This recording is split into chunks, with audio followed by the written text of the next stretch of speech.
Russian forces today attacked western Ukraine for the first time, launching strikes on airfields and thus widening the 2.5-week war. Russia also hit a major industrial city in the east, Dnipro, as it continued its brutal military campaign.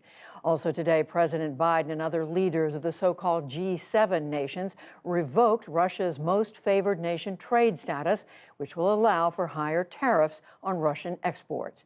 And U.S. officials said today that the large Russian military convoy near Kyiv had dispersed as the Russians made incremental advances on the city. But we again begin our coverage tonight from the western city of Lviv with our foreign affairs correspondent, Nick Schifrin. In a city that until now had been spared, a residential block reduced to rubble. Fires still burning where homes once stood, where families once lived. Civilians left for dead just a few feet from their front doors. It is day 16, and for the first time, Russia bombed the industrial hub Dnipro. I have only one observation here. This is a continuation of fighting by terrorist methods. Also for the first time, Russian missiles struck military airfields in western Ukraine. Residents near the Polish border filmed massive explosions. It's an expansion of the war, perhaps to disrupt supplies arriving into what had been Ukraine's quiet west. In the east, in Kyiv, the Russians once again targeted a hospital. More than 30 have been attacked. 5,000 miles away, Russia's ambassador accused the U.S. of, quote, biological activities in Ukraine. U.S. Ambassador Linda Thomas-Greenfield accused the Russian pot of calling the kettle black. Russia has a track record of falsely accusing other countries of the very violations that Russia itself is perpetrating. Those violations include indiscriminate shelling of residential buildings. These today just outside Kyiv. The Russian military claimed in new video troops outside the capital were advancing. Satellite images show the 40-mile convoy that sat north of the capital now dispersed to prevent Ukrainian attacks. And a senior U.S. defense official said Russian soldiers made, quote, additional advancements toward Kyiv from the northwest and east. The battle for Kyiv is intensifying. Soldiers in a suburb are pinned down by a Russian barrage. They make a run for it before opening up. Ukrainian soldiers are defending their land. And in quieter moments, say they're motivated by revenge for this war's most heinous attacks. This soldier calls himself Devil. We will kill all the for Mariupol. We'll multiply them by 0. How's your leg? Could be better. Jan Fidra is a captain in the Ukrainian army. He was injured last week in the battle for Hostomel. He filmed the aftermath. I knew that I can die at that moment, but I did everything I could. The Russians, they lost the whole company, including the vehicles. And why do you think you had that success? We were more motivated than them. Like, they were thinking they're just like on a business trip to Ukraine. Those woods at the front of us, they shooting at us from there. We first met then Lieutenant Fidra in 2016 when he was deployed to the front line in eastern Ukraine, faced off against Russian-backed separatists. This is not a civil war. This is like a war within the Ukraine and Russia. It's my country. I defended my country. You were proud that you'd been trained with American, with NATO techniques. Do you think that that has made a difference? It's modern warfare. It's not like Soviet tactics. To my brothers at the battle who are right now, боріться, братья, і поборемо. What's that mean? Fight my brothers and we'll win. My real brother, right now, he said. Where is he? Somewhere around Kyiv. He's in a Iraqi group, so I don't ask him. When he calls me, I just ask, "Are you okay?" He says.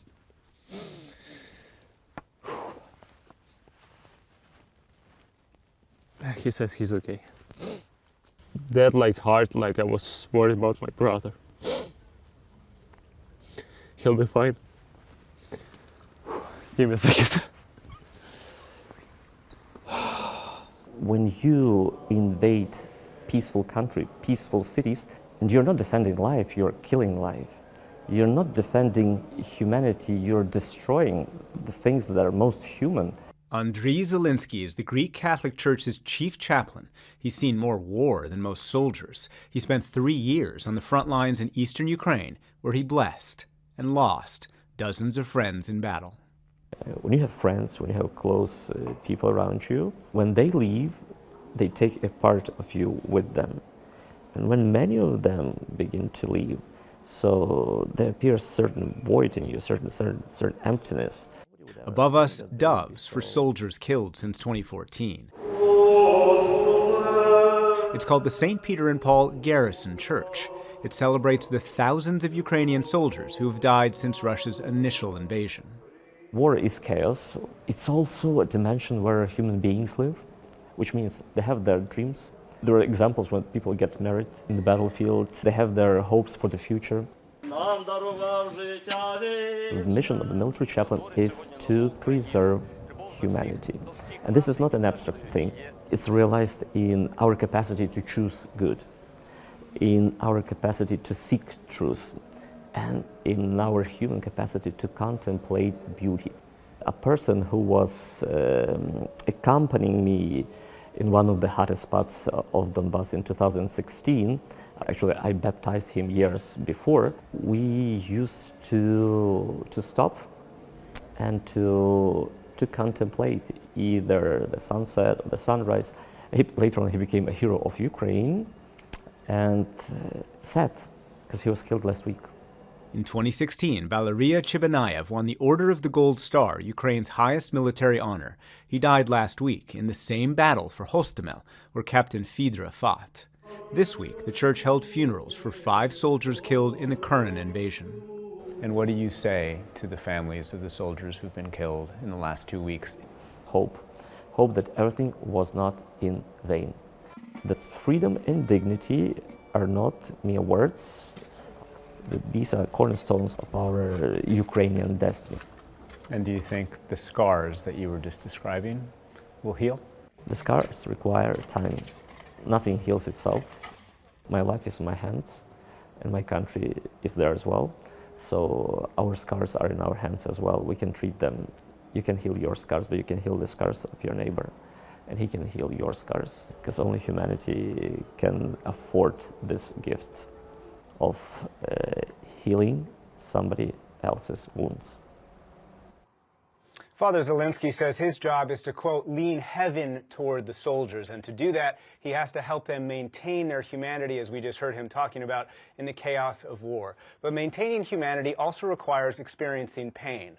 The U.S. estimates 2,000 to 4,000 Ukrainian soldiers and National Guardsmen have been killed in just 2 weeks of war. And Father Zelensky says he expects to lose more friends, and that the only way for Ukraine to stay resilient, Judy, is to maintain its humanity. Oh, it just breaks your heart, and you have to have enormous admiration for these individuals. Nick, one other question, and that is, aside from the attacks the Russians are now making, in more attacks in Kyiv and in the West, where else are they making progress right now? The progress is mostly in the south, Judy, and the progress is expanding. And let's take a look at Mariupol that we've talked about so much. City officials tonight said more than 1,500 people have been killed there, but the shelling is so strong they don't actually are able to get onto the streets and actually count how many dead. And remember, this is a city that for 1 week has had no food, no water, and no power. A city official said today that, quote, humanity has not yet invented a word for what Russia is doing to us.